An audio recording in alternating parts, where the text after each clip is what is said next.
Coming up this week, Volkswagen looks to accelerate EV efforts. Rivian starts deliveries of the R1S SUV. California will ban ICE vehicles after 2035, and more.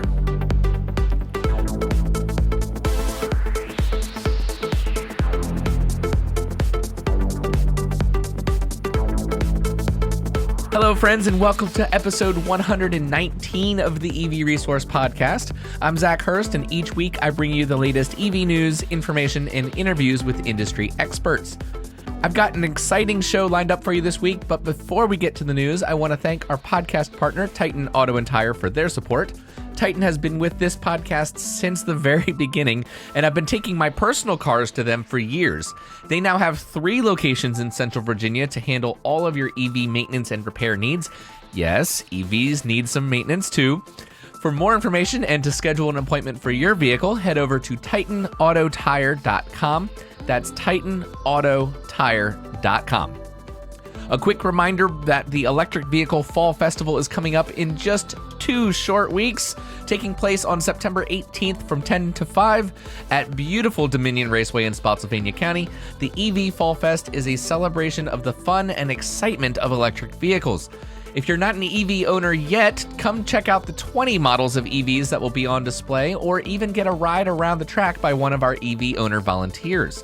If you have an EV yourself, you can maximize your experience by driving your own EV on the 2-mile road course and 8th-mile drag strip. Tickets and information are available at electricvehiclefest.com. All right, let's dive into the news stories. Starting us off this week is a report from Volkswagen as Oliver Blume steps up to take over as CEO. As I mentioned previously on the podcast, Herbert Diess is out and Oliver Blume is in. And what we didn't know at the time of that announcement was how this would affect Volkswagen's electrification efforts, but now we have a much better idea. Blume, on his first day in the new role, held an internal conference and outlined a plan to accelerate the company's transition to electric vehicles, but said that Volkswagen needs to find the right rhythm as it makes the shift. And while that seems a bit vague, he did continue saying, quote, "I am a fan of e-mobility and I stand by this path. We will keep at the current pace and, where possible, increase it," end quote. And Volkswagen is getting ambitious with their targets, if you will. Volkswagen aims to overtake Tesla as the world's largest EV maker in the next 3 years, and by 2030 wants half of its vehicles, 50% of its vehicles, to be full battery electric. And that's compared to 80% of all electric or of all vehicles at Porsche to be electric in the same time frame. In addition to taking over the CEO role at Volkswagen, Blume will continue as head of the Porsche brand and also is taking the lead on the software unit, Caridad, which desperately needs help. If you remember, that is probably one of the reasons that Herbert Diess was kicked out of that role. So at this point, yeah, it is all talk, but it's his first day. I mean, I think outlining a clear plan for electrification is an important step, especially because we were all wondering what his intentions would be. Now, will Volkswagen overtake Tesla in 3 years? I'm not so confident about that because they will seriously have to accelerate their efforts. And it's not like Tesla is standing still. Tesla is continually ramping up. They're building new factories. They're ramping production at these factories.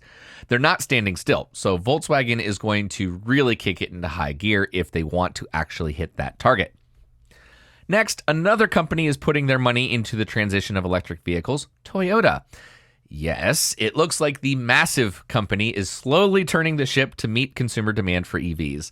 The company announced that they will be investing nearly $5.6 billion in Japan and the US to increase production of EV batteries. Almost half of that, $2.5 billion, is tagged for an all-new battery manufacturing plant in North America. The intention is to increase battery pack output for battery electric vehicles to 40 gigawatt hours, enough for 800,000 vehicles with a 50 kilowatt hour battery. Or if they happen to put it into their plug-in hybrids, that would make batteries for more than 4.5 million plug-in hybrid models like the Prius Prime. Production at the new plant in North Carolina is expected to start between 2024 and 2026. So it does seem like this is the beginning of a major ramp for production for Toyota EVs, which shouldn't be a surprise. They aren't known for being a company that takes a lot of risk or generally leading the way in technology, but they do tend to, about 5 to 10 years later, really kick it into high gear and take over, honestly. I mean, they did that here with the U.S. market back in, the 70s and 80s with the fuel crisis. They came over with very fuel-efficient cars, and now look, the number one, I believe the Camry is the number one sold vehicle in this country that's not a truck. Don't quote me on that. I'm going off of memory and I could be completely wrong. But the point is that I'm trying to make, Toyota sells lots and lots of vehicles. They have been leading in the hybrid technology space since the beginning, really. I mean, I would say that's the big exception for them. They came out with hybrid technology before anybody else and really just took the lead and never gave it up. So they've proven that when they put their mind to something, they can get it done. I have been very critical of Toyota for lagging on the switch to electric vehicles, and I'm excited to switch my own criticism over to compliments as they seem to be making that shift and moving in what I think, and probably what you think as well if you're listening to this podcast, is the right direction. Rivian has started deliveries of the R1S SUV. The sibling to the R1T truck has been spotted for the first time being delivered to non-employees after a short delay in intended timelines. The R1S should be a popular vehicle for most part. Its third-row seating is likely to be a big draw for American families that want the extra space. It has been called the best SUV ever made by Seth over at Electrek, and if it's anything like the R1T, then I can't imagine he's wrong. While I haven't driven the R1S before, I did have a good 45 minutes with the R1T, and while I'm not a truck person, it almost had me converted. It is that good. If the R1S has a similar effect, then I suspect we'll be seeing many more orders and deliveries. And on to one of the bigger stories of the week. The California Air Resources Board, known by most as CARB, has approved a new rule that will require 100% of all new vehicles sold to the public to be zero-emission vehicles starting in 2035.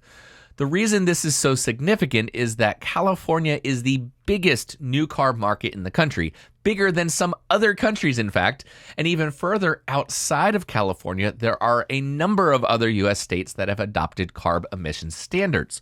So when CARB comes out with a mandate or a new rule, then that is going to have a significant effect in California and beyond.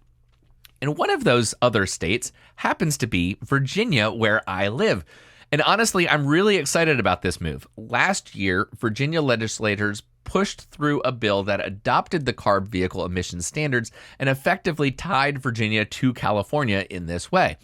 And while it is a law that is contested by some state legislators, it failed to be repealed earlier this year, likely because CARB adoption is supported by the Virginia Automotive Dealer Association, who have been supporters of EVs. And while I don't personally like to see a top-down mandate for consumer goods, especially when it comes from a government agency, I think vehicles make a really good exception to my own rule because of how much they affect the quality of the air. I don't think that people should have the right to pollute the air we breathe in such a significant way. There have been plenty of studies that have shown the increase in medical conditions as a result of vehicle emissions. And honestly, I can't seem to wrap my head around so many people being okay with the fact that we are literally hurting each other and in some cases killing each other with vehicle and exhaust and then act like that's okay. That being said, as more manufacturers are making the shift to EVs, laws like this might be a redundancy by the time they are enforced. But what announcements like this by CARB or any other influential organization do is signal to the manufacturers that they need to make changes. Would we see such a push towards electrification if it weren't such a public display of intention by governing bodies? I don't think we would. China, Europe, and California are doing more for the transition to EVs than any individual manufacturer ever could. And of course, the one exception being maybe Tesla. But even then, I don't know that the rest of the auto market would have made the transition or made it as quickly if it weren't for Europe and China, especially making a big push for electrification. One company that is absolutely killing it with EV sales is Ford. They have been pushing hard to offer electric vehicles, even though they really only offer 3 models. And the response from buyers is clear. They want more. Ford's sales of EVs in August grew by more than 300%, and the automaker is seeing continued success of the Mustang Mach-E SUV, F-150 Lightning truck, and E-Transit cargo vans. Jim Farley, Ford's CEO, commented on the positive response for consumers during its second quarter earnings call at the end of July, explaining, quote, "Now we've been overwhelmed with the demand for our first generation EVs, the Mustang Mach-E, the Lightning, and the E-Transit. These products are in the market now, and we have strong multi-year order banks. We're selling them as fast as we can make them," end quote. Ford looks to hit a 60,000 EV run rate by the end of next year, while ramping it up to 2 million by 2026.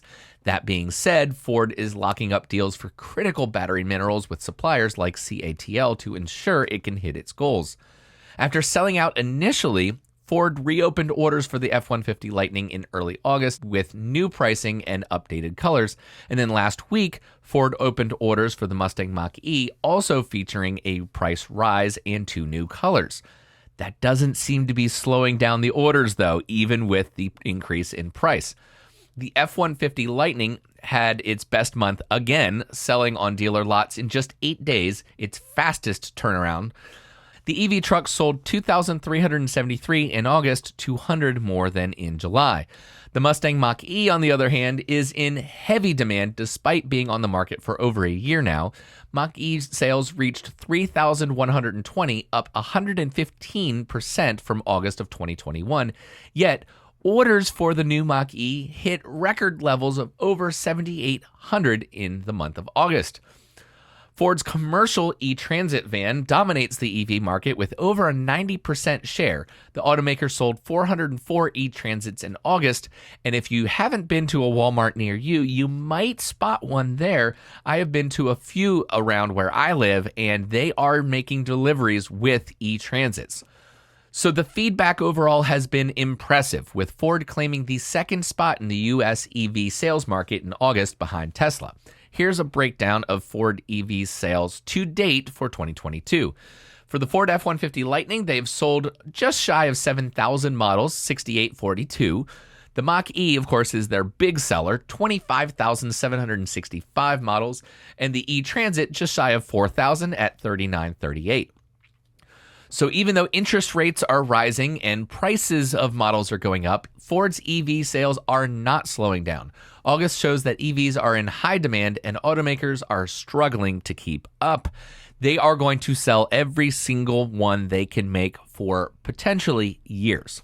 And the funny thing about this is, even with reports of EV sales dominating the market and companies that cannot sell enough of them, there are still some brands and dealers that just don't want anything to do with it. If you remember, I think it was 2 years ago, GM offered to buy out any Cadillac dealer that didn't want to play in the EV space. They offered buyouts to Cadillac dealers for, I believe, up to $500,000 that the dealership would... Let me take a step back. If dealers wanted to make the transition to electric vehicles, they would probably have to make a $150,000 or $200,000 investment to update the dealership with equipment like chargers, as well as equipment that can work on EV battery packs, because you can't just have a regular bay. You need sometimes a forklift to be able to drop the pack down from underneath the car. So it does require some investment.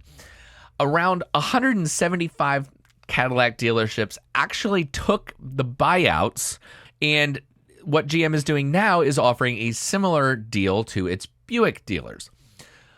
Now, granted, Buick doesn't actually sell any EVs right now, but with the Electra EV line, on the horizon and a pledge that all Buicks will be electric by 2030, some of the more traditional dealerships just aren't prepared to go along for that ride. Duncan Aldred, global vice president of Buick and GMC, revealed to the Wall Street Journal this week that all of the 1,900 plus Buick dealerships in the U.S. will be given buyout offers to those who don't want to be a part of the brand's shift to selling electric vehicles.